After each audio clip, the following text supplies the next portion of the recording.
કોઈ દિવસ ન બને। હું કોઈ વિવાદમાં ક્યારેય પણ પડવાવાળો માણસ જ નથી। હું આ બધી બાબતથી બહુ પર રહેવાવાળો માણસ છું। આ ભાઈ છે ને એને ખૂબ મારા ચાળા સમાધાન પછી કર્યા છે, પણ જેટલા નમસ્કાર, જે બ્રિજદાન ગઢવીનો મિત્રો વિડીયો વાયરલ થઈ રહ્યો છે તે તમને આખો વિડીયોની ક્લિપ સંભળાવી દઈશ। તો પિન્ટુ ખાવડિયા પેજ પર તમે મિત્રો જે નવા તો ફોલો કરો, ચેનલ પર હોય તો મિત્રો સબસ્ક્રાઈબ કરો। તો હવે મિત્રો જે બ્રિજદાન ગઢવીનો જે વિડીયો વાયરલ થઈ રહ્યો છે, જે દેવત ખાવડ વિશે મિત્રો ટિપ્પણી કરી છે, તો આખો વિડીયો તમને પૂરો સંભળાવી દઈશ। તો મિત્રો હાલ આ વિવાદ કેવી રીતે થયો છે, જે અત્યારે કીર્તિબેન પટેલના પણ મારી આઈડીમાં બધા વિડીયો છે, તમે જોઈ લેજો। તેમાં કીર્તિબેન પટેલ પણ એવું કહી રહ્યા છે કે જે પહેલાં દેવાયત ખવડ સાથે જે ઉમેશ તબલા વગાડતા હતા, ઉમેશભાઈ પરમાર, અને તે પહેલાં દેવાયત ખવડ સાથે હતા, અને ત્યારબાદ હવે પ્રેમથી વહી ગયા મિત્રો, એની મેટરને આપની ખબર નથી, પણ જે અત્યારે બ્રિજદાન ગઢવી છે મિત્રો, તેની સાથે અત્યારે તબલા વગાડવા વહી ગયા છે ઉમેશભાઈ પરમાર।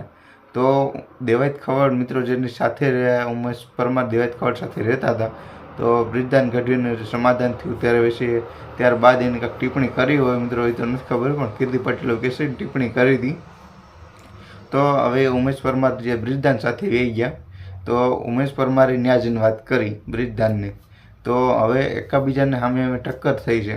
જે આપણે ઉમેશભાઈ પરમાર મિત્રો એની ટીમમાં વહી ગયા, એટલે તેની સાથે પ્રોગ્રામમાં બધી ગયા, તબલા વગાડવા વહી ગયા, અને તેઓ કીર્તિબેન પટેલે તેને ખુલાસો કર્યો છે। મારો બીજો પણ વિડીયો છે, એ બધી જગ્યાએ તમે જોવા મળી જશે। કીર્તિબેન પટેલનો એ વિડીયો પણ મિત્રો જાતથી નથી કહેતો, પણ જે સોશિયલ મીડિયા વિડીયો વાયરલ થયા છે તેની ઉપરથી તમને આખી વિડીયોની પૂરી હકીકત કહું છું। તો જે બ્રિજદાન ગઢવીનો મિત્રો જે વિડીયો આખો છે તે બધી એની જાણકારી આપી રહેશે ને નવો જે વિવાદનો વિડીયો આવ્યો છે, તો તમે બધા જેટલા પણ લોકો જોઈ રહ્યા છો તે બધા લોકો મિત્રો વિડીયો જોઈ આવજો, અને ચેનલ પર ન હોય તો મિત્રો સબસ્ક્રાઈબ કરજો, પેજ પર હોય તો મિત્રો ફોલો કરવાનું ભૂલતા નહીં, કારણ કે હજી ઘણા બધા મિત્રો આ ગુજરાતની અંદર વિવાદ ચાલી રહ્યા છે, બધું તમને લેટેસ્ટ બતાવવાનો છું। બધા સારા બધા જે પણ કાંઈ સારા ગમે સમાચારો બધા તમારી સાથે લાવવાનો છું। અને મિત્રો મારું કહેવું તો જો આ બંને ભાઈનું સમાધાન થઈ ગયું હતું, દેવાયત ખવડ અને બ્રિજદાન ગઢવીનું, તો મિત્રો વિવાદ વધુ વધે નહીં અને પૂરો થઈ જાય તો વધુ સારું મિત્રો, એવું ભગવાન માતાજી મેં પ્રાર્થના કરું, કારણ કે આપણે ગુજરાતની અંદર મિત્રો સારા કલાકારો, લોક ડાયરાવાળા લોકો બધા આવું મિત્રો એકબીજા અંદરોને ઝઘડા કરી છે મિત્રો। તો હવે ગઈકાલે મિત્રો આપણું ભવિષ્યનું શું થશે, તો આ મામલો મિત્રો પાર પડી જાય ને આ બધી જે કાંઈ ડખો થયો છે તે શાંત થઈ જાય તો મિત્રો વધુ સારું। તો ચાલો બ્રિજદાન ગઢવીનો વિડીયો આખો તમે સાંભળી લો। હવે કોઈ દિવસ ન બને। હું કોઈ વિવાદમાં ક્યારેય પણ પડવાવાળો માણસ જ નથી। હું આ બધી બાબતથી બહુ પર રહેવાવાળો માણસ છું। આ ભાઈ છે ને એને ખૂબ મારા ચાળા સમાધાન પછી કર્યા છે, પણ જેટલા સહન થતું હતું ત્યાં સુધી સહન કર્યું છે, પછી સહન થાય એવું નહોતું, એટલે જવાબ દેવો ખૂબ જરૂરી હતો, અને એને જ દીધો છે।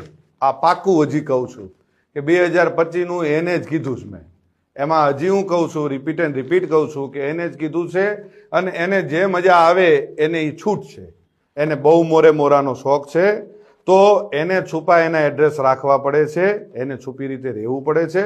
હું જ્યાં રહું છું, જે જગ્યાએ રહું છું, જગ જાહેર રહું છું, અને બીજું હું 50-50ના ટોળા લઈને નીકળવા વાળો માણસ નથી। હું એ બીકણ માણસ નથી। મારે કોઈ બોડીગાર્ડોને બધાને કોઈ કોન્ટ્રાક્ટ ઉપર રાખવા પડતા નથી, આપણે રાખવા પડે છે। આપણે 50-50 100 જણાને છેલ્લા કાર્યક્રમમાં આપણે 200 જણાને લઈને ગયા હતા।